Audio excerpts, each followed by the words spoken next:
When my husband and I were shopping for our first home, we didn't just look at what the bank said we could borrow on paper. We built a very intentional plan based on our income. And that exact strategy saved our butts when his work unexpectedly cut work hours in half for the entire year. Today, I'm going to show you exactly how to build that kind of financial safety net into your own home buying plan. Because saving for a house is no small feat, but it is entirely possible. With what you're going to learn in this video, you're going to know the exact number that you need to save for the home you want, and you'll have peace of mind knowing that your plan is solid.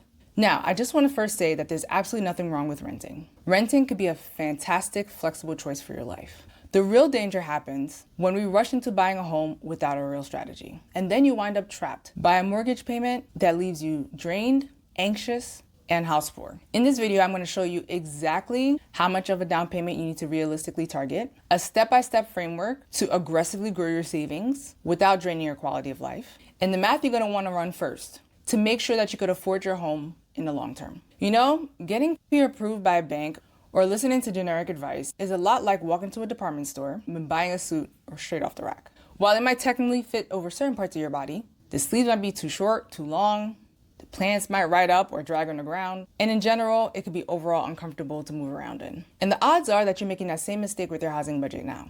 We look at those massive pre-approval numbers that the lenders provide us, and we assume that means that's what we can afford. But the bank doesn't know your life. They don't know how much you value traveling, or how much your car maintenance costs, or even really care about your peace of mind. We need to stop letting outside forces tell us what our personal boundaries look like. So it's important to learn how to custom tailor your target numbers so that your money protects your day-to-day life, including the real human experiences we want to have. So let's start with the big question. How much do you actually need to save? If you've done any research on this already, then you know the typical gold standard is 20% down for a down payment. And honestly, aiming for 20% is very powerful. When you hit that number, you completely eliminate private mortgage insurance, also known as PMI, which is just an extra monthly cost that does absolutely nothing for you. By putting 20% down, it drops your monthly payment drastically and gives you instant equity in your property from day one. But let's be honest for a second. Looking at 20% down can feel very daunting. So I want to briefly mention that there are other options out there if you need them. First-time homebuyers can look into conventional options at 3% down or government-backed FHA loans that allow you to put down as little as 3.5%.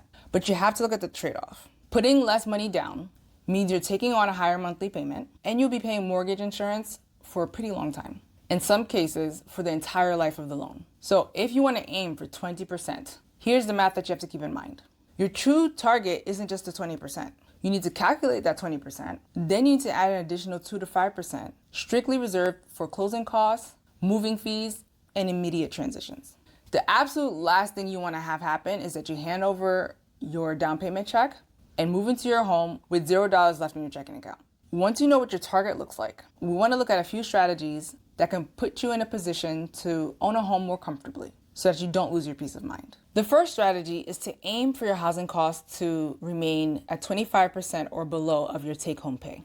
This 25% needs to cover the mortgage payment, the principal and interest, insurance, HOA fees, and your property taxes. To calculate this, take your monthly net income, that is the amount of money hitting your bank account, and multiply that by 0.25. So if you bring home $7,000 a month, your maximum comfortable housing payment is $1,750. Taking this into account right now might change the size of the home you're looking for, maybe even the neighborhood that you look into. And that is completely okay, because the goal is to not wind up house poor. The second strategy comes down to a very important question that you need to ask yourself before you buy. What happens if your income drops?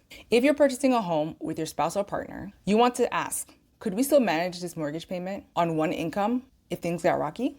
And if you're buying a home on your own, the question is, could I afford to keep this roof over my head if my income was cut in half? Remember the story I shared at the beginning of this video?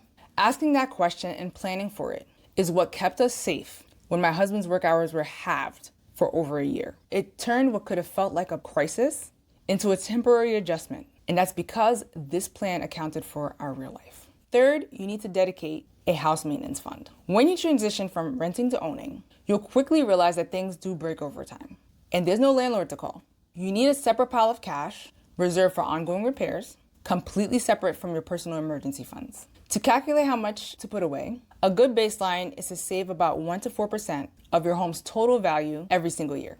For example, if you buy a $400,000 house, multiplying that by 1% means that you want to aim for about $4,000 a year, or about $333 a month. That way, when the hot water heater inevitably goes bad, or the roof needs a patch, it's more of a minor inconvenience than a financial emergency. So how do we actually gather this pool of money without making our lives completely miserable in the process? It comes down to your timeline and the exact vehicle you're going to use to store your cash. If your timeline to buying a home is short term, meaning anywhere from 1 to 5 years, you need to keep this money safe and liquid, but still working for you some. The absolute best place for this is a high yield savings account like Ally or Marcus. Traditional big banks will pay you an insulting 0.01% interest, which means your hard-earned money is losing to inflation every single day. A high-yield savings account is going to pay you significantly more, letting interest do some of the heavy lifting for you while you focus on saving. You can also look into certificates of deposit or CDs to lock in your interest rate, which works incredibly well if you want a guaranteed return over a fixed number of months. Now, if your timeline is a bit longer, let's say over 5 years out, then you might want to consider investing a portion of the money or exploring treasury bonds, because time is on your side and you can allow that money to grow and build over the long haul. But regardless of where you decide to put the money, the most effective tool in your toolkit to fund those accounts quickly is a zero-based budget. This allows you to plan ahead and make sure that you put aside cash for those goals. Every single dollar gets assigned a specific job before the month even begins, and one of those very important jobs is funding that house sinking fund. So your immediate action steps right now are simple.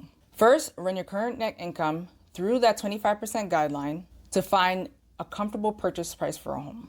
Second, open a dedicated savings account for these funds, likely a high yield savings account. And third, map out your next 30 days using a zero-based budget and automate your savings so that you are putting towards your future home along with your other priorities. So we talked a lot about high yield savings accounts or CDs being a place to hold your down payment, but you may still feel unsure about how these accounts really work or how to find the safest options that still maximize how much interest you're going to make on your money. If that's you, click here to watch the next video where I break down the exact accounts you should have right now to maximize every single dollar you save. I'll see you there.